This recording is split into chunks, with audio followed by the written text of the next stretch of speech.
Welcome back to another episode of Square State Sandlot. I am your host, Bill Montoya, and I have Kyle Gilmore joining me again. The return of the Kyle. Finally. How you feeling, man? Yeah, it's been I know a you're a little under the uh weather. yeah, I've definitely been better, but busy couple weeks. Obviously missed a few of the pods, but more than happy to be back.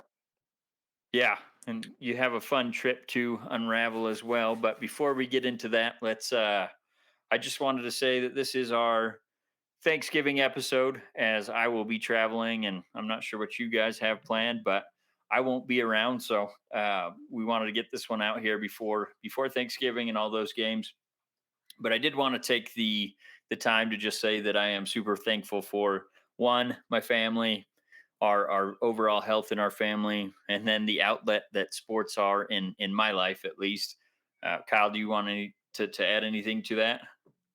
I mean, I'm basically going to echo, Yeah. your exact statement. But I guess more specifically, obviously, I'm beyond thankful for my wife. She's absolutely, my best friend and greatest person that's ever been in my life. And we're so happy that we got to bring little Jack into the world this year. So he's just over 2 months old now. Um, a lot to be thankful for. And like you said, I'm honestly just really thankful that 2 years ago I got a wild hair and decided to hop on the old pod. And, we get to do this every week. So, um, Yes. yeah, a lot to be thankful for. Yeah, and I just love those updates on Jack. I mean, he's growing like a weed, but he's Oh, yeah. still a little guy. Yeah, he's still little, but he just cracked 9 pounds, so we're getting there. Boom. All right, so let's jump into the sports, which is our bread and butter there. Um, I don't know how much you got to watch this last weekend, but obviously A I'm decent riding a amount. high for the first time in a long time. So I'll go into my Raiders, and that is probably going to disappoint some of our followers because I feel like a good chunk of them are Broncos fans. But um, obviously we had our two best games of the season have both been against Denver. This last one, we ended up winning 22-16 in overtime. Walk-off touchdown to Devontae Adams, who had no one within 20 yards of him on that final play. So I know how he got that open because they built off of a previous play where they had lined up in the same exact formation. He ran a similar route, except on the overtime play, he broke off of the previous route. So Sertain thought he was going on a crosser over the field, and he broke away and went to a deep post in the end zone. So Sertain was trying to jump that route, and Devontae went the entire different direction. So ended up in the end zone untouched. Carr threw a perfect pass and walked him off. Um, did you get to watch that game at all? Just I got to see what mattered. I got to watch a lot of the second half. Yeah. So I mean, my thoughts on the game were obviously, like I said, it's good to win one finally. We were 2-7 going into this game with really, I mean, we hadn't had a good game in 4 or 5 weeks, something like that. So it was great to see them put together a pretty much complete game. Obviously, you'd like to score more than 22 points, and you don't want to go into overtime. But Denver is the number one scoring defense in the league, so points are going to come, at a premium. And I really thought Josh Jacobs had a great game. Devontae Adams obviously had a great game. Derek Carr played very well. This is the best he's looked all season. This is the first time this season that he's looked confident in the pocket from the first snap until the end of the game. Yeah. And like for those of you that have watched Derek Carr and his progression in this league, I think he had that gunslinger mentality. He reminded me of a young Brett Favre when he first came in the league. And then after the beatings that he took, and especially when he broke his leg in 2016 to end that Yeah. season, after that, he was a lot more frantic in the pocket, and you could see him get those happy feet. And that's how he's looked all season, pretty much. We've seen a couple glimpses of him looking confident in the pocket, and that's when they've had some pretty good games. But up until this point in the season, he hasn't put a whole game together where he's looked confident. So, and again, this is against the number one scoring defense in the league. So Those three really stood out to me on offense. Foster Moreau had a really big play in overtime to set up that Devontae Adams play. Matt Collins had a couple good catches.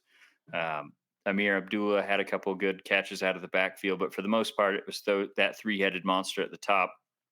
And then on the defensive side of the football, we had Ty Hall from the University of Wyoming made a huge Yeah, sack buddy. against Russell Wilson.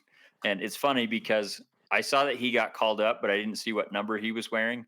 So when I saw number 37 got the sack, I was like, who the hell is number 37? I haven't seen him all year. And then they said, Tyler Hall. I was like, oh, yes. Came up big, and he actually had a really good game Yeah, in the it's pretty defensive special. backfield. Played some good cornerback, and then obviously coming up with that sack. And then Clee Farrell. I mean, I know everyone in Raider Nation has kind of crapped all over him because he got picked number 4 overall when he shouldn't have gone that high. Yeah, It's not his fault. Guy has a great motor. He came up big in this game. Chandler Jones. I mean, he was applying pressure to finally. Russell Wilson all day. He didn't get home, but and then the one, the only Max Crosby. He had 2 sacks. He had a forced fumble right at the end of the second quarter. That instead of the Broncos scoring a touchdown, they ended up having to do that field goal attempt. And then on the very next play, he blocked the field goal right before the half. So instead of going down 7-13, it ended up being 7-10 at the end of the half. And obviously, those 3 points loomed large towards the end of the game where we ended up Yeah. tying it. So, I couple bad performances I wanted to mention. Sam Webb, he had a great game in the previous game and really got exposed in this game against Denver. So I'm really hoping for a bounce back game from him. And then we should be getting Nate Hobbs back this upcoming week against Seattle. So I'm hoping this is one of those games that after all that noise at the beginning of the season, this is where we start to stack some wins. And obviously the playoffs are we're not statistically eliminated from the playoffs yet, but I mean, we would have to win out and we'd have to have some teams lose for us to even be thinking about that. I feel you. So I'm not concerned about that, so to speak, but I do want to see some momentum building towards next season and showing some progress because I mean, quite honestly, last week this same time we were talking about how lost the Raiders looked. So Yeah. um and honestly, I know we've talked about this several times, but I think Carr's going to be back next season, and they're going to run it back if Josh McDaniels is showing any progress this season. So, anything to add to that? No, I mean, outside, the only thing I was going to mention was Ty Hall. So, I mean, that was Yep. fun. Yeah. No, Um, it was definitely awesome seeing him. but And go ahead. I guess the only thing that I would add, because when I dive into the Steelers here, it never ceases to amaze me how similar our situations are. Um, we've just been kind of like a mirror of each other. Obviously a little bit different storyline, but um, Same record. yeah, same record now. Yeah, I don't. I mean, if you're done with the Raiders, I guess I can just dive in and explain myself a little bit there. But Well, only the last um, thing I was going to mention is just how I think they're going to fare against the Seahawks, and oh, really, I think they're going to match up pretty well against them. They're similar teams. I think Seattle's defense is better, but I I think the think your offense Raiders, is better. yeah, I think building off of this last game, they should at least make it a competitive game. So I'm not expecting a win, but I think they'll at least compete with the Seahawks. So let's move on to your Steelers. I guess I'll go back to last week to start off with. Uh, I was lucky enough to be there in Pittsburgh for that Saints game. It was really fun. I got to take my dad, first time he's ever been to Pittsburgh, and then also my brother-in-law Lewis is the first time he'd ever been there. He's a Steelers fan also, so And your dad's a pretty Saints special fan, trip. right? Yeah, he's a Saints fan, lifelong. He's been through hell. Yes, he has. But I mean, it was a really good time. I mean, it's everything that Pittsburgh is for us. Good food. Got to catch a game, see the sights a bit. So it was a really good time. It was really hard being away from my wife and son, but um, we kind of had some of that planned already in advance. So it was a little hard, but I mean, the trip itself was good, and everybody had a good time. and we Yeah. came out with a win in TJ's return, which was awesome. Um, there was some progress made in that game, and so that brings me to this week. We ended up losing to Cincinnati 37-30, but I'm honestly not going to drag this game because there are way more positives than there were negatives out of this game. The one negative that I will still ride till the end of the season is I think that Matt Canada just wants this team to fail. I don't know why. His play calling is still just absolutely the most atrocious thing. Um, with a young quarterback like Kenny, I'll never be able to understand what is going through that man's mind. But I'll move on from that. Aside from play calling, Kenny looked really comfortable in the pocket, which was awesome. He started to get some connections on some deep passes. He had a really beautiful pass down to George Pickens for a touchdown. So I think there's a lot of positive there. Levi Wallace, who we picked up from the Bills, is honestly our only, in my opinion, our only person that should be starting at corner. Everybody else we have in there should not be a starting cornerback. And really, as far as our secondary, only Minka and him are really, really the only two that should be on a starting depth chart. Yep. But all in all, I mean, we scored 30 points. Yes, we lost, but 30 points is huge for us at this point because we have For sure. had just a drought. Even The stat. Najee got running. Yeah. Go ahead. That was good to see. The stat that I saw with the Steelers Yeah. that kind of blew me away was they have the worst point differential in the NFL right now. And we were the only team in the league without a touchdown of 10 plus yards in the air up until this game. It's crazy. Thankfully, we took care of that. But I don't know, man. I don't, like I said, all in all, I think there's way more positives to come out of this. This is a Cincinnati team that's come on of late, just like they did last season. And it's funny that you said your two games against the Broncos were your two best games. I think our two best games this season have been our two against Cincinnati as far as being competitive and sticking with it. Yep. I I don't know. That's where I'm at right now. I'm already in the point of like I'm looking at draft picks. I'm looking at where we're going to end up, and it's not that I've abandoned this season. It's just I'm realistic. Yep. Um, like Kenny's progression and things like that are far more important to me than what our win loss record is at the end of the year.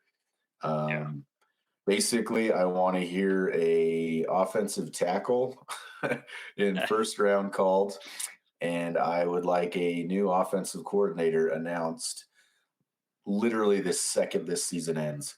Yes. I'm not sure. I don't know if Tomlin is worried that it might set Kenny back, bringing in a new coordinator. I don't know what's in his mindset. I don't know what the deal is, but I think our biggest issue is in our own house, and that's his play calling is.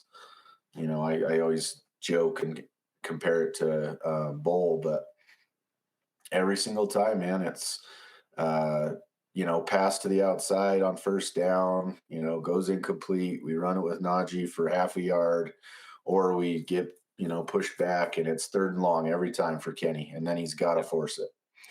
So Well, we'll get to I don't bowl know. here shortly.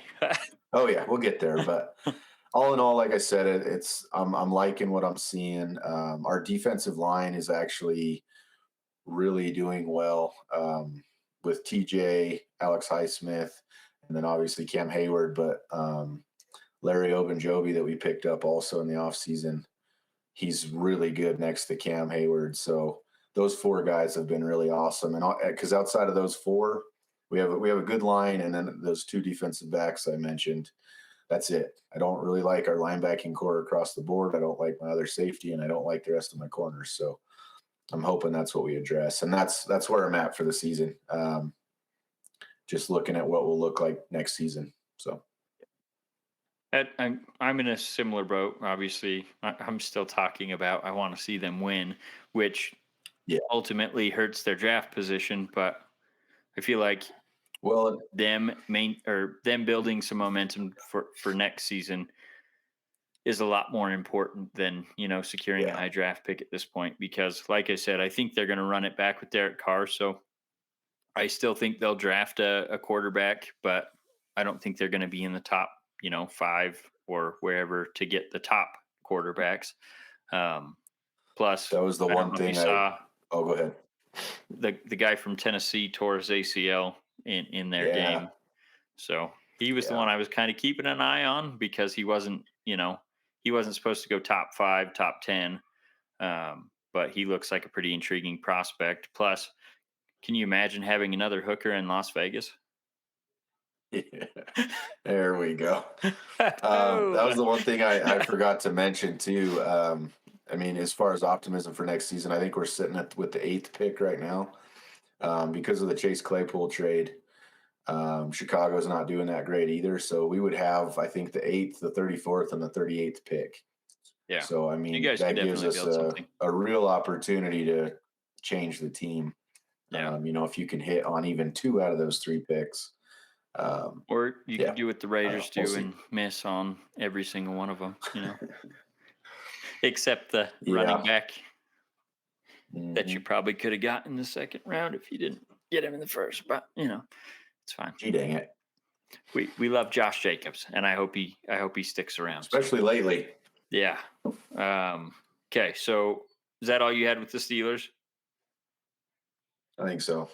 Okay, so we'll just hit a couple quick notes on some news around the league, and that is I don't know if you saw Oh, Kyle man. Pitts, the star tight end for the Atlanta Falcons. He hurt his MCL, and they put him on the IR.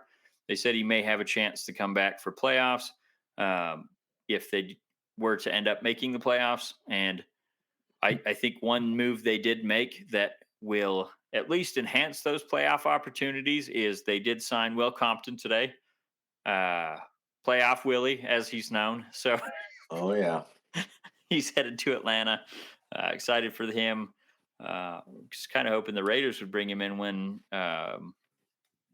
Blake Martinez retired abruptly, but he goes to Atlanta, and then Melvin Gordon got released by the Broncos after the Raiders game. He had that key fumble right before the half that I was talking about. Max Crosby forced.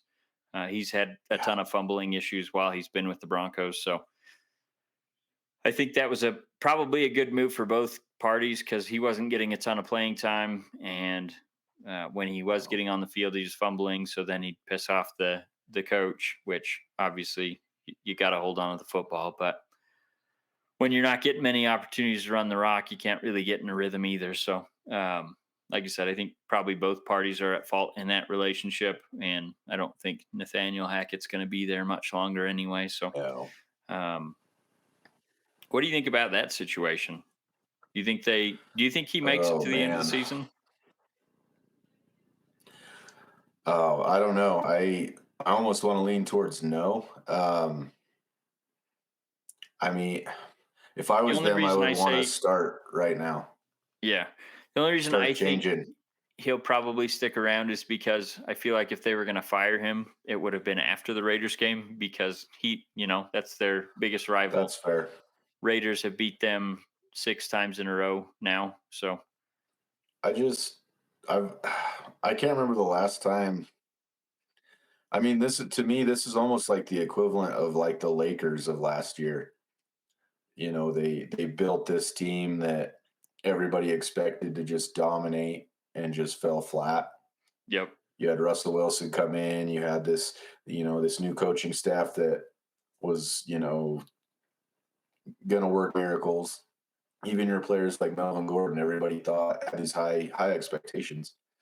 Yep. And excuse me, even being able to bring Von Miller back. I mean, I know that was probably never realistic, but everything that they did and tried and talked about in the offseason, everything fell flat. And obviously, the most glaring of those things is the Russell Wilson contract and what they've gotten out of it.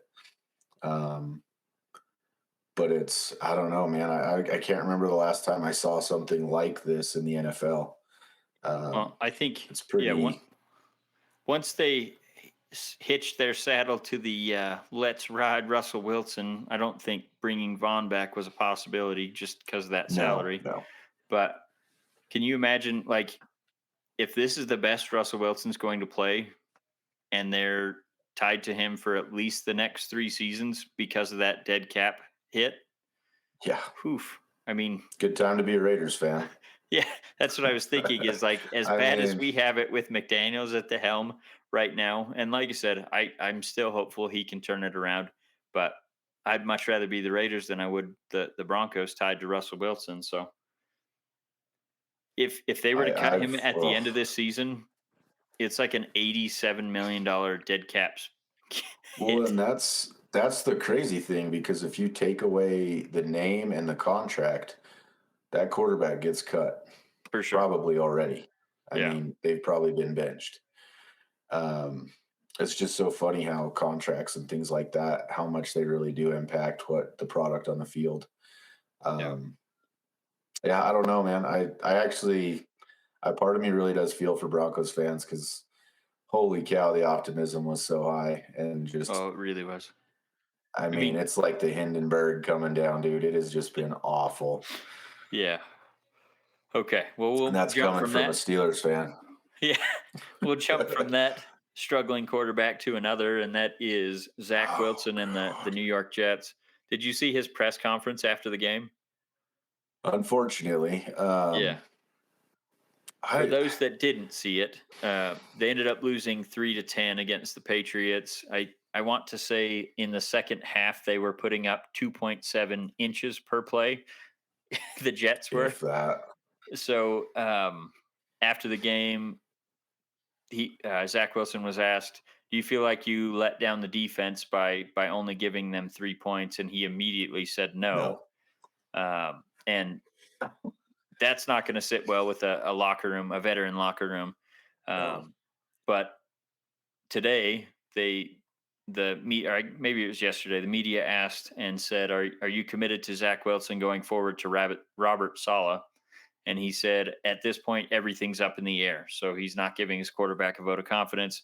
And I feel like this is probably going to be a punishment for that comment and maybe a wake up call for Zach Wilson because he has not progressed as a quarterback in his season plus of playing. Obviously, he lost some time at the beginning of this season with Yeah, the injury, but I mean, he's not making the progress you want to see from a franchise type quarterback. And right now, they're in a position to win. I mean, they're 6-4. Obviously, had a good chance to win that game against the Patriots last week. So, do you think they move on? And if they do you think it's White, or do you think they go to good old oh Joe man. Flacco? I mean, they got a win with Joe Flacco. I think they had I two, don't. It didn't they? sucks too. I think they might have had two. Yeah. It's unfortunate because you started to see Zach Wilson starting to. He was showing flashes, and you're like, okay, well, maybe maybe this season's it. He's going to turn a corner.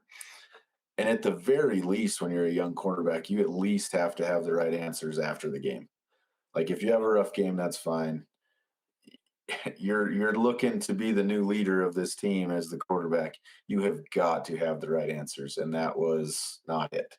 Um, I don't know that mixed with I've always been I'm a locker room guy. I always want the healthy, locker room that takes care of itself. With that kind of a comment, with the coach not obviously giving the vote of confidence, and then with his play, I mean, I don't know. I bench him for the rest of the season and let him compete in next season's training camp, and you'll cross that bridge when you get there. Yeah. No, that's crazy to me how I mean, it seems like he's had no media training because I feel like any Seriously, PR person would say to train them would basically just say if you do bad, own up to it. If you guys do well, credit the team. And that's what you usually I get in those press conferences is you get the I the guess my trained thing, responses. right, but my thing is growing up with team sports and stuff. You could go interview a middle schooler after a football game, and they're going to know to have their teammates back. They're going to Yep, know.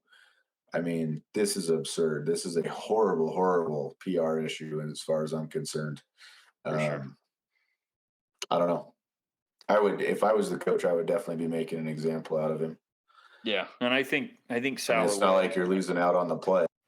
I just don't know if they go with White or if they go with Flacco this week. I'd And throw old Flacco in there. then is it a multi-week thing? I know you said you would do it for the rest of the season, but realistically, I don't think Flacco. I guess I don't know. I Maybe should he does give retract him the that. best I time going. I forgot. don't know. Maybe I forgot how in the race they still are.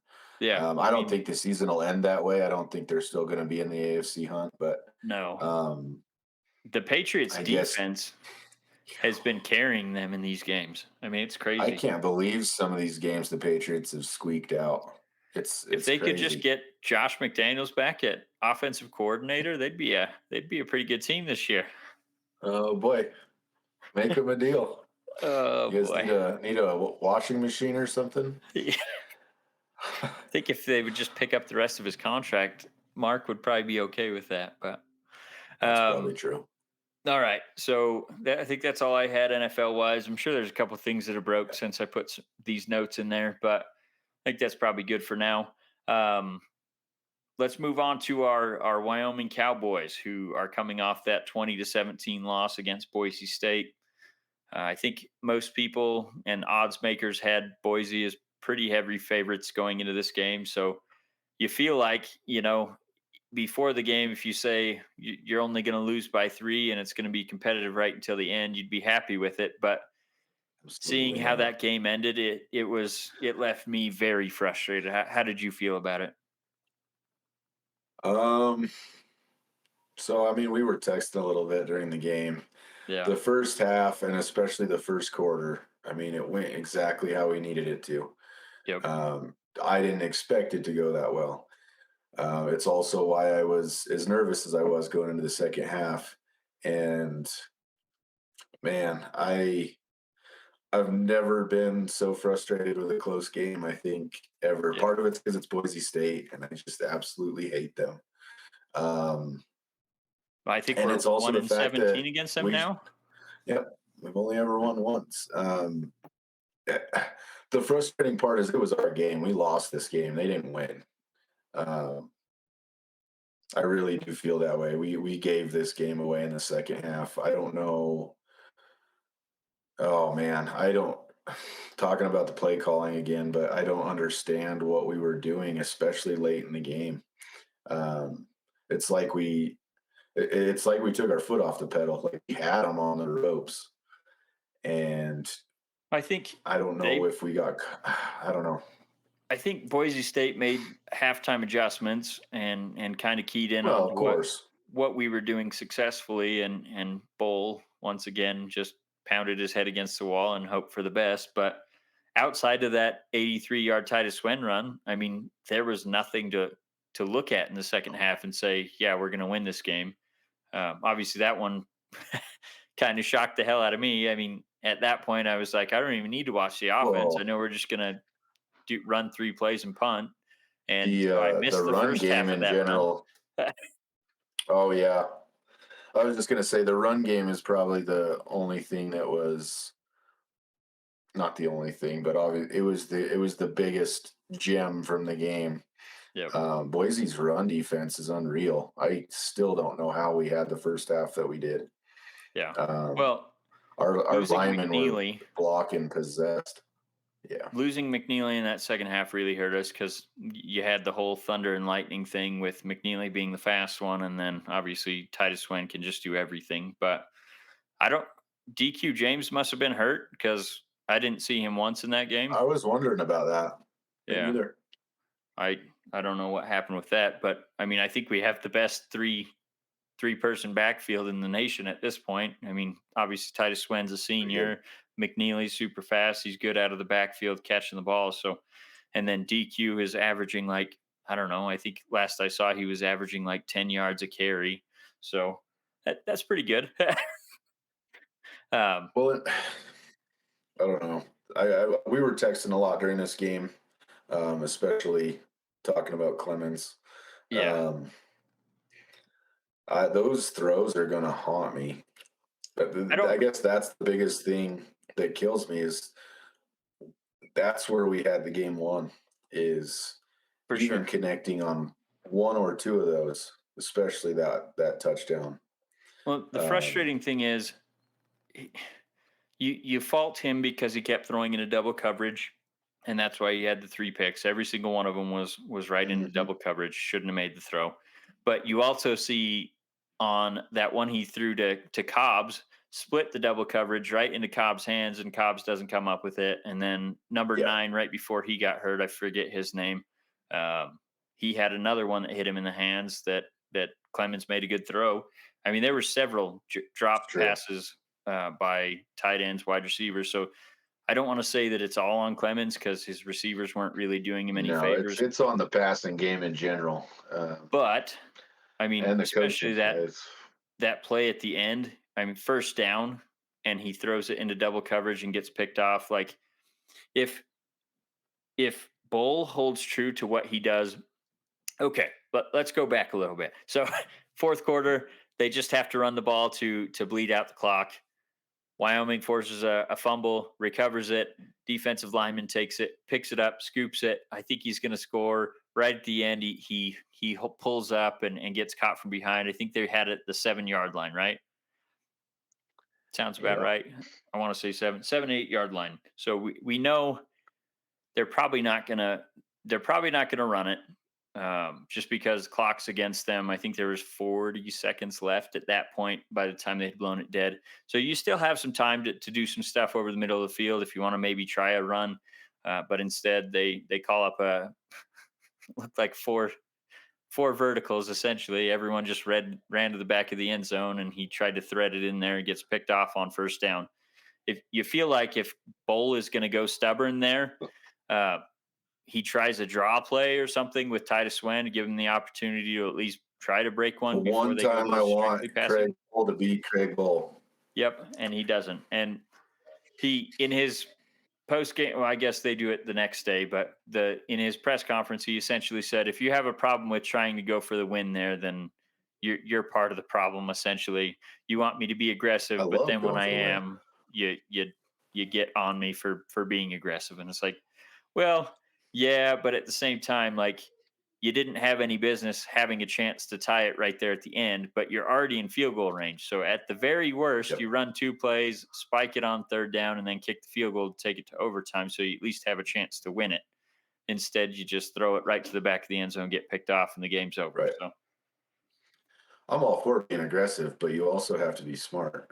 yeah. Um, I mean, Well, and as much it's as no he different struggled than yeah. in that game, it's tough to put the ball in his hand at the end. If it's Right. Peasley Right. there, and he's an experienced player, played more than one game in his career, or I guess started more than one game in his career. Maybe you let it ride, but I still feel like if Peasley's in there, they're probably going to do a run pass option, see what's available, either hand it Yeah. off, or if they see someone break open, then throw it. But it was pretty rough, pretty rough.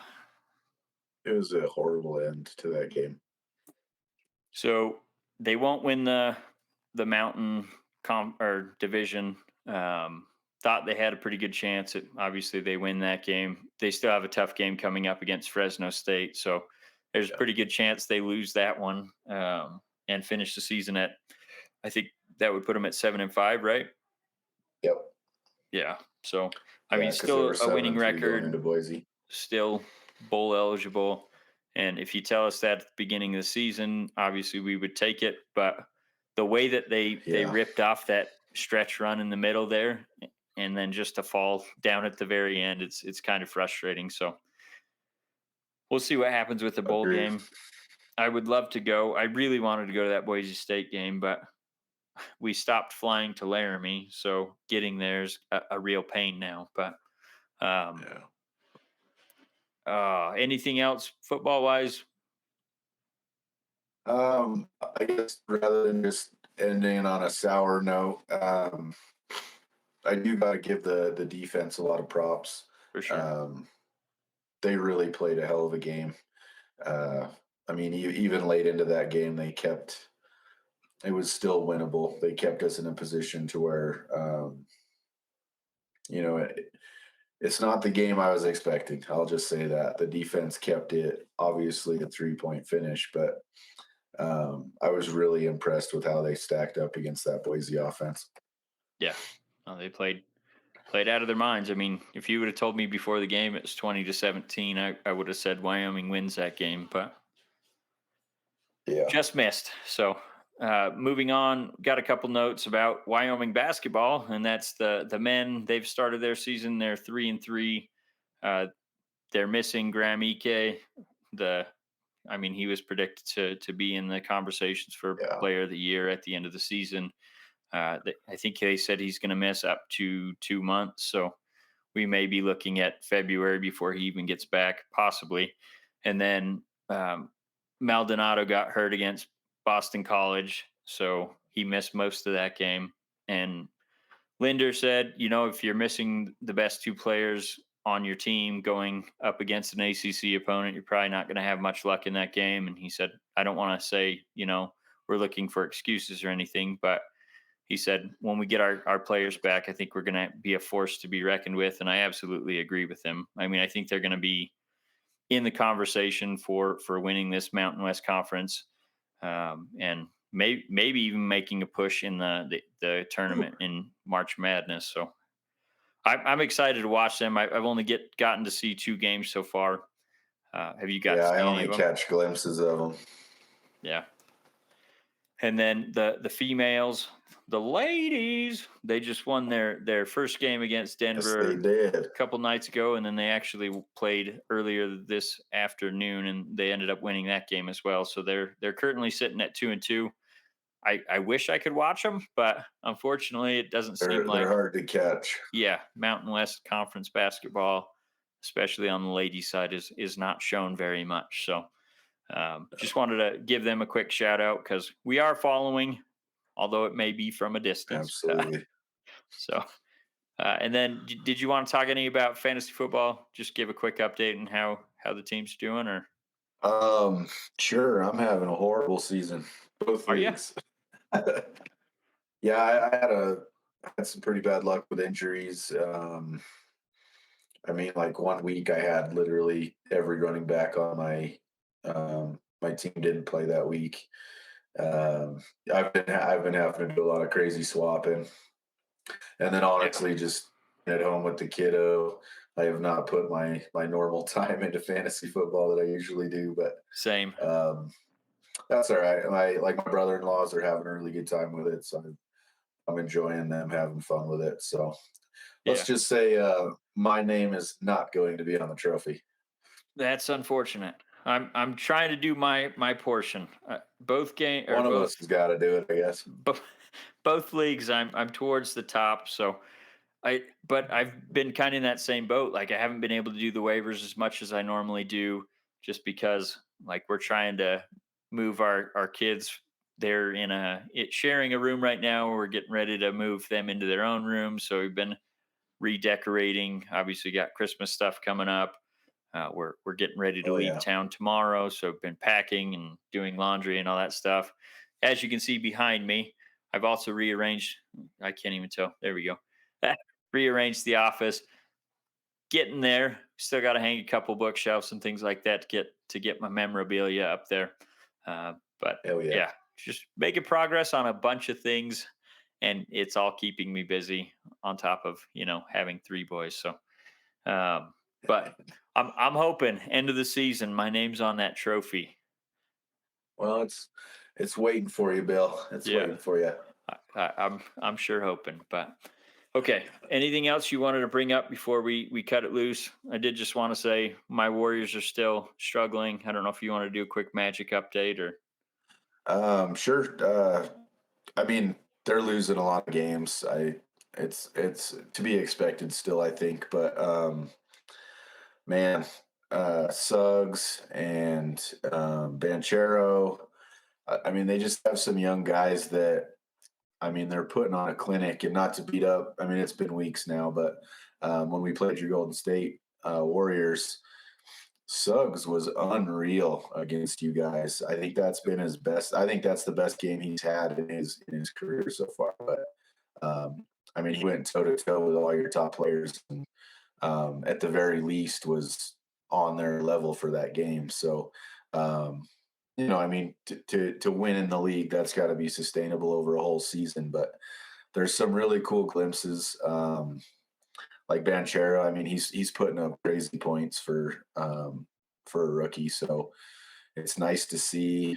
He has been hurt. Hopefully, get him back 100% healthy. Um, I don't know, just more of the same with apparently every one of my teams likes to be a situation where we're optimistic about the future while we're suffering in the present. Yeah. Um, Well, yeah, don't that's play where that we're too at. much. You are a Steelers fan. Yeah, that's true. That's true. Yeah, yeah. All right. Yeah, I just wanted to mention with my Warriors, they're obviously 8-10 on the lower side of the conference in terms of the standings, but we did see a couple good glimpses at least. They just had a players only meeting a couple days ago after they had a really atrocious outing against the Suns again. Um, Draymond Green, Draymond Green actually, I think, had a productive players only meeting where he kind of told Clay, "Hey, uh, we know who you are. We know you're going to get back to it, but right now you need to pass up those decent shots to get someone else a good shot. If you're Yeah, wide open, fire away. But if it's just a decent shot, pass to the next one so we can get a good shot." And he seemed to respond to that well. He actually had his first 40-point game in not the last game, but the game before that. So the last game, they actually sat most of their starters against the Pelicans and got absolutely dominated. But the game before that, they had a really good outing. I actually got to watch it, and it pissed me off because I haven't got to see many of their games, but I watched the Pelicans game where they sat Steph, Clay, yeah, Draymond, that's and rough. Andrew. So yeah, it was bad. I think they ended up losing by like 30 or 40 points. So, but that's all I had. So Kyle, I did want to thank you for jumping back on. Everyone, give him a round of applause here. There we go. Beautiful. Oh, jeez. All right. So thank you guys for tuning in. As always, we appreciate you coming on. We'd love to have some chat feedback. If you guys have any questions for us, comments, I'll post the clip. You guys get those questions in on our social media. Usually put it on the Instagram where you can just write from our story. You can click what question you have. It'll come straight to us, and then we can answer it on the next pod. So, Kyle, any parting words? Just happy holidays to all of our listeners, all of our followers. Be safe this holiday season, and hopefully we'll get back to you guys here in December. Yep. I hope you start feeling better, you and the wife. Yeah, me too. All right, man. We'll talk to you soon.